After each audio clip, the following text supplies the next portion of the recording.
Morning बच्चों, आज हम कक्षा 11वीं विषय राजनीति में हम लोग राजनीति विज्ञान में हम लोग क्या पढ़ते हैं, अध्याय 9, जिसमें संविधान एक जीवन दस्तावेज है ना, पाठ का नाम है। ठीक है, आज हम लोग यहाँ से देखेंगे कि भारतीय संविधान लचीलेपन और कठोरता का क्या है, सम्मिश्रण दोनों है ना हमारे देश में। भारतीय संविधान क्या है कि लचीलापन है और कठोरता दोनों का मिश्रण है। ये सम्मिश्रण होने के कारण न तो देश की प्रगति को अवरुद्ध करता है और न ही राजनीतिक दलों के हाथों में खिलौना बन पाता है ना।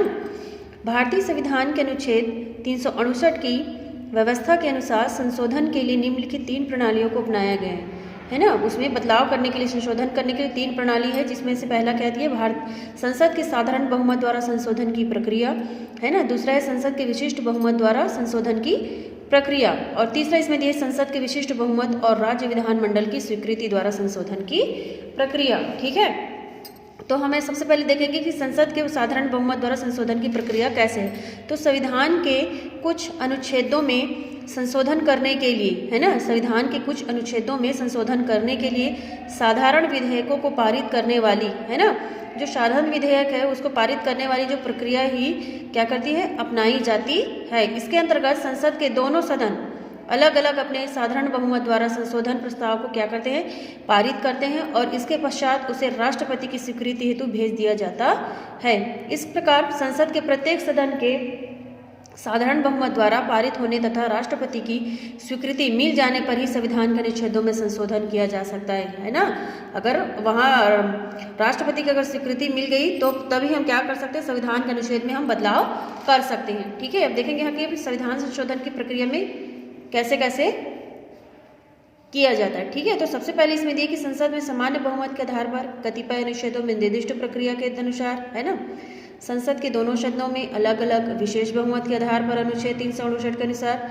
तीसरा है विशेष बहुमत प्लस कुल राज्यों की आधी विधायिकाएं, अनुच्छेद 368, ये इसकी प्रक्रिया है। ठीक है, तो संविधान में 22 अनुच्छेद ऐसे हैं जिनमें क्या है, साधारण बहुमत द्वारा संशोधन किया जा सकता है ना, और नए राज्यों का निर्माण, राज्यों का पुनर्गठन, राज्यों के विधानमंडलों के द्वितीय सदन का निर्माण और समाप्ति, भारतीय नागरिकता, अनुसूचित जातियों और क्षेत्रों से संबंधित व्यवस्थाएं और उच्चतम न्यायालय के न्यायाधीशों के वेतन या आदि विषय ऐसे ही अनुच्छेदों से क्या होते हैं, संबंधित है।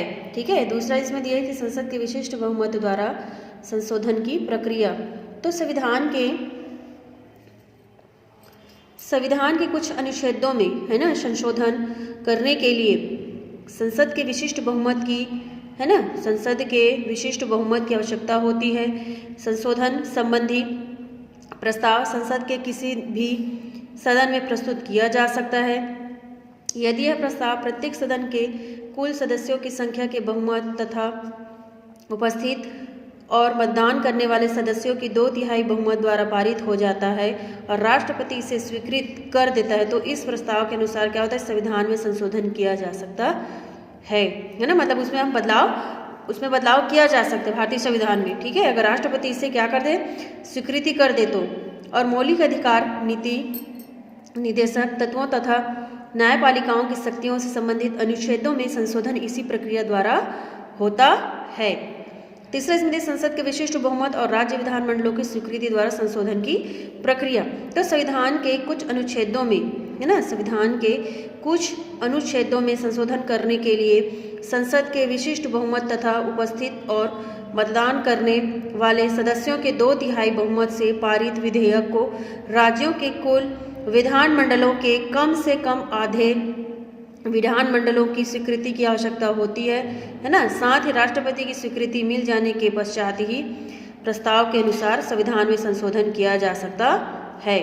संविधान के अग्रलिखित इस अनुच्छेदों में क्या है, संशोधन हेतु आगे हम इसमें देखेंगे कि राष्ट्रपति का निर्वाचन है ना प्रक्रिया है। यहाँ पे संशोधन की निम्न प्रक्रिया बताए गए, इसमें आवश्यक क्या है, पहला क्या है, इसमें राष्ट्रपति का निर्वाचन है। दूसरा है राष्ट्रपति पद की निर्वाचन प्रणाली है। तीसरा है संघीय कार्यपालिका की शक्ति का विस्तार है ना। चौथा इसमें दिया राज्यों की कार्यपालिका की शक्ति का विस्तार है। पांचवा है संघ शासित क्षेत्रों के लिए क्या है, न्यायपालिका की व्यवस्था। छठा यहाँ पे दिया है संघीय न्यायपालिका है ना। सातवां है राज्यों के उच्च न्यायालय। 8वां संघ तथा राज्यों के मध्य विधायी संबंध, और 9 इसमें 7वीं अनुसूची की कोई भी सूची, है ना। 10 है संसद में राज्यों का प्रतिनिधित्व, और 11 है इसमें अनुच्छेद 368 में वर्णित संविधान संशोधन संबंधी उपबंध। मतलब इतने सारे प्रक्रिया हैं इसके संविधान में संशोधन करने के लिए, ठीक है। तो संविधान संशोधन विधेयक पर राष्ट्रपति की स्वीकृति कब मिलती है, देखते हैं यहाँ पे। तो संविधान के अनुच्छेद 368(2) की व्यवस्था के अनुसार 1971 से पूर्व तक संसद और राज्य विधानसभाओं से पारित किसी भी संविधान संशोधन विधेयक को राष्ट्रपति की स्वीकृति हेतु भेजे जाने पर यदि राष्ट्रपति उस संशोधन विधेयक को अनुचित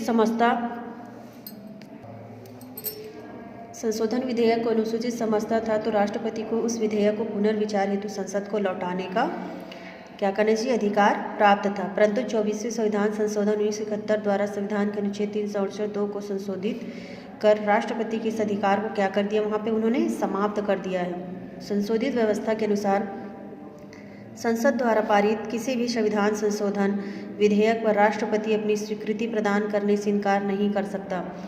इस प्रकार 24वें संविधान संशोधन के अनुसार सन 1971 के पश्चात, है ना, सन 1971 के पश्चात संशोधन विधेयक पर राष्ट्रपति की स्वीकृति औपचारिकता मात्र ही रह गई है, ठीक है। भारत में संविधान संशोधनों का ग्राफ। तो भारतीय संविधान ने 26 जनवरी 2018 को अपनी उत्पत्ति के 68 वर्ष पूर्ण कर लिए हैं, और तब से आज तक संविधान 101 बार संशोधित किया जा चुका है। संशोधन की जटिल प्रक्रिया के बावजूद संशोधनों की संख्या काफ़ी अधिक है, और अब तक किए गए संशोधनों को निम्न प्रकार से विभाजित किया जा सकता है। तो पहला इसमें थे 1951 से 1960 में 8 बार संशोधन, है ना, 8 संशोधन हुए थे। 1961 से 1970 के बीच 14 संशोधन। तीसरा इसमें थे 1971 से 1920 के 22 संशोधन। 1981 से 1990 के 22 संशोधन, है ना। 1991 से 2000 तक 16 संशोधन, और 2001 से 2005 तक 10 संशोधन। 2006 से 2018 तक यहाँ पे कितना हुआ है, 9 संशोधन हो चुके हैं, ठीक है। ये उसका ग्राफ बनाया गया है कि कब कितना संशोधन हुआ गया है, ठीक है। जैसे हम लोग टेलीग्राफ बनाते नहीं है, वही ऐसी टेलीग्राफ है ये, ठीक है। ग्राफ है, देखो, 1 दशक के दौरान किए गए संशोधन, और ये 10 संशोधनों की अवधि। प्रथम ग्राफ प्रत्येक 10 वर्षों के दौरान होने वाले संशोधनों को दर्शाता है ना। प्रथम क्या कर रहा है, प्रथम ग्राफ जो है वो 10 वर्षों के दौरान क्या हो रहा है, बदलाव होने वाले, मतलब संशोधन होने वाले को दर्शाता है। जबकि दूसरा ग्राफ क्या कर रहा है, प्रत्येक 10 संशोधनों की अवधि को चित्रित करता है ना। क्या करता है, चित्रित करता है।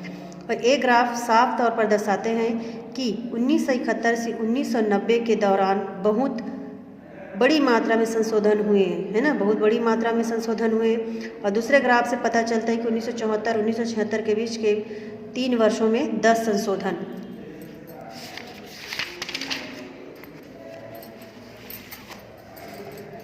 दस संशोधन किए गए, है ना। सन 2001 से 2003 के बीच क्या है, एक बार फिर वही कहानी दोहराई गई। इस अवधि में भी 10 संशोधन किए गए। ये दोनों अवधियां पर्याप्त भिन्न है। प्रथम अवधि में कांग्रेस को लोकसभा और राज्य विधानसभाओं में बहुमत, है ना, बहुमत की स्थिति प्राप्त थी।